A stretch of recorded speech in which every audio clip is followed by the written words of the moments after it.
কি খবর সবার? আশা করি সকলেই ভালো আছেন। আজকে আমরা ভোল্টেজ ডিভাইডার রুল এবং কারেন্ট ডিভাইডার রুল দুইটা কিভাবে অ্যাপ্লাই করতে হয় এবং কিভাবে ইউজ করতে হয় সেটা শিখবো, ঠিক আছে? তো ভোল্টেজ ডিভাইডার রুল কোথায় ইউজ করব, কারেন্ট ডিভাইডার রুল ইউজ করব কোথায়? আগে ভোল্টেজ ডিভাইডার রুল সম্পর্কে বলি। আমাদের ভোল্টেজ ভাগ হয় কোন সার্কিটে?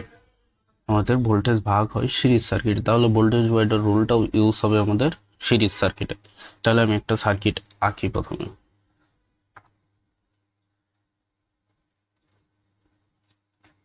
দুইটা রেজিস্ট্যান্স দিয়ে দেখাচ্ছি আর এই জায়গায় সোর্স দিতেছি R1 R2।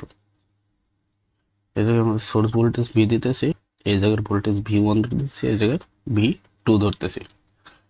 এখন কি আমরা সিরিজ সার্কিটে জানি ভোল্টেজ ড্রপ হয়, তাহলে ড্রপকৃত ভোল্টেজ আমরা বের করব। এই V1 বের করব আর V2 বের করব। কিভাবে বের করব?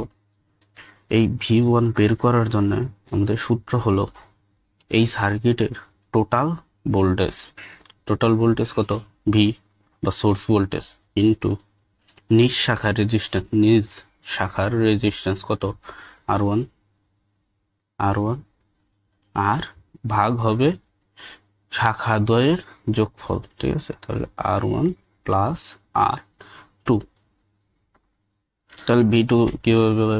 V2 সেম হবে, V2 equal to total voltage into নিজ শাখা কি R2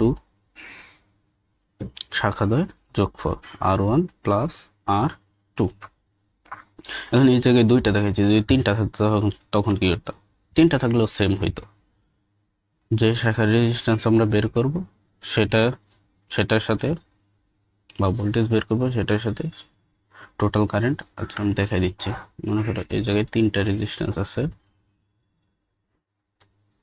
R1 R2 R3, আর সোর্স ভোল্টেজ বি দেওয়া আছে। তাহলে এই জায়গায় R1 এর ভোল্টেজ কিভাবে বের করব? তাহলে V1 equal to source voltage V into নিজ শাখা কি R1 আর শাখা তিনটার যোগফল R1 plus R2 plus R3, ঠিক আছে? V2 সেম হবে, মোট ভোল্টেজ ইন্টু R2 আর নিচের গুলো সেম থাকবে, V3 into R3 R1 plus R2 plus R3। তো এই জায়গায় দুইটা তিনটা দেখা দিলাম, চারটা থাকলেও সেম হবে, পাঁচটা থাকলেও সেম হবে। মানে সিরিজ সার্কিটে ভোল্টেজ ড্রপ বা ভোল্টেজ ডিভাইডার রুলটা এভাবে ইউজ করা হয়। তাহলে কি টোটাল ভোল্টেজ ইন্টু নিজ শাখার রেজিস্ট্যান্স বাই রেজিস্ট্যান্সের যোগফল। এরপরে আসি কারেন্ট ডিভাইডার রুল।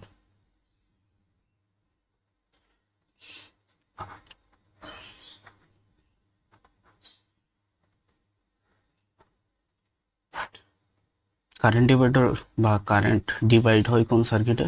আমরা জানি যে প্যারালাল সার্কিটে কারেন্ট ডিভাইড হয়। তাহলে অবশ্যই কি কারেন্ট ডিভাইডার রুলটাও আমাদের ইউজ হবে প্যারালাল সার্কিটে। আগে একটা প্যারালাল সার্কিট আঁকিয়ে নেই।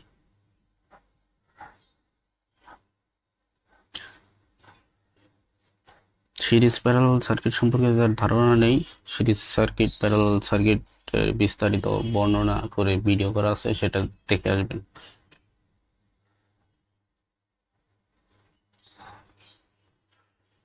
এটাই হলো আমাদের ভোল্টেজ, এটা R1, এটা R2। এখন কি কারেন্ট ডিভাইডার রুলে আমরা কারেন্ট বের করব। টোটাল কারেন্ট I, এই জায়গায় যে কারেন্ট যাচ্ছে I1, এই জায়গায় যে কারেন্ট যাচ্ছে I2। এখন যদি I1 বের করতে চাই তাহলে আমাদের সূত্র কি? টোটাল কারেন্ট ইনটু বিপরীত শাখা। বিপরীত শাখা কি? বিপরীত শাখার রেজিস্ট্যান্স R2, ঠিক আছে? আর নিচে total resistance R1 plus R2।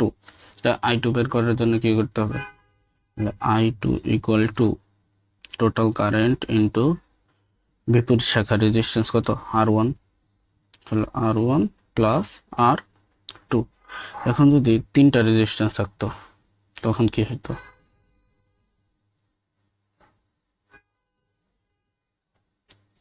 R1 R2 R3।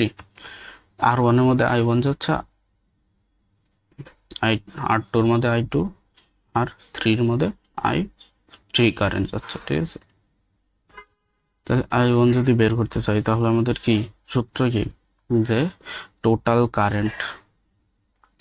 Current into বিপরীত শাখা।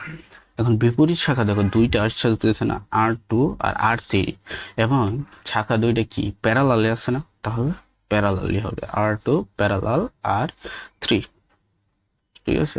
এখন শাখার যোগফল, তাহলে R1 নিজ শাখা প্লাস বিপরীত শাখা R2 প্যারালাল R3, বোঝা গেছে।